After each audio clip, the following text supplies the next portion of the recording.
Ќе започнеме и со колешката Кристина Атовска, која што денеска е негдека, длабоко во облачната Украина, бидејќи таму е некаква есен, но која што претпоставам ги дочека вчерашните вести од Брисел и гледам дека, бидејќи вчера и официјално Украина и Молдавија, Европската унија се заложи да добијат кандидатски статус.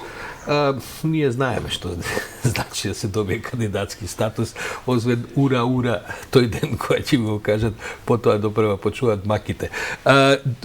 Како беше дочекан вчерашниот ден, Кристина, во Украина и впрочем се разбира и локално што се случува таму од каде што се наоѓаш? Добро утро од Харков.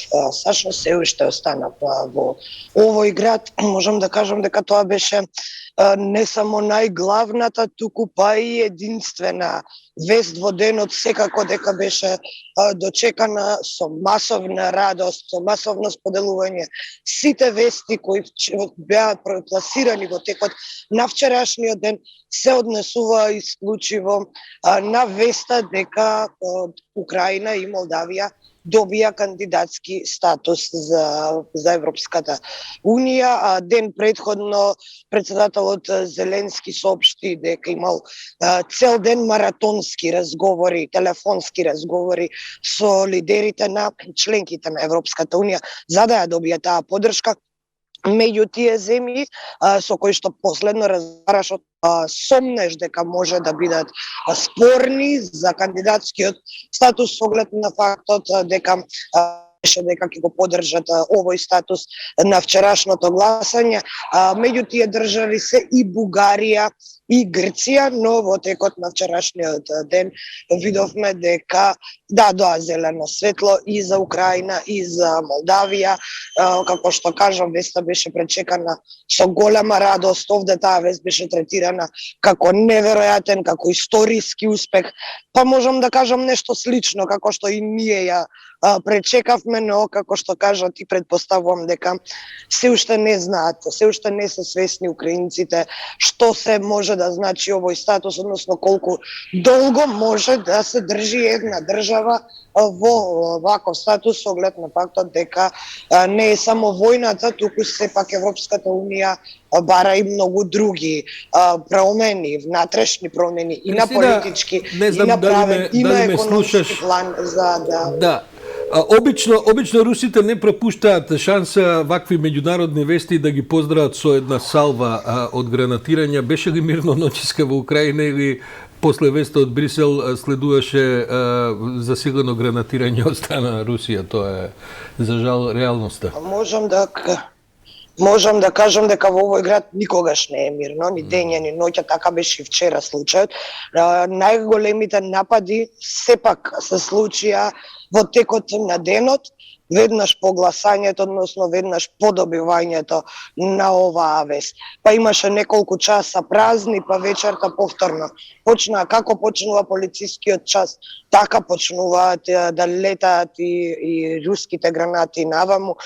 Токму овој правец е Русија и делот кој се вика Северна Салтивка, кој што е најпогоден, и одовде цела ноќ можам да кажам дека ги гледавме тие ракети како одат нагоре. Тоа чувство е застрашувачко, затоа што ги гледате ракетите како летаат во овој правец, не можете ниту да предпоставите каде ќе паднат. Слично е и состојбата на целиот исток во Украина. Соопштија утринава дека со неколку видови оружје таму русите извршиле големи напади и со артилерија, и со тенкови.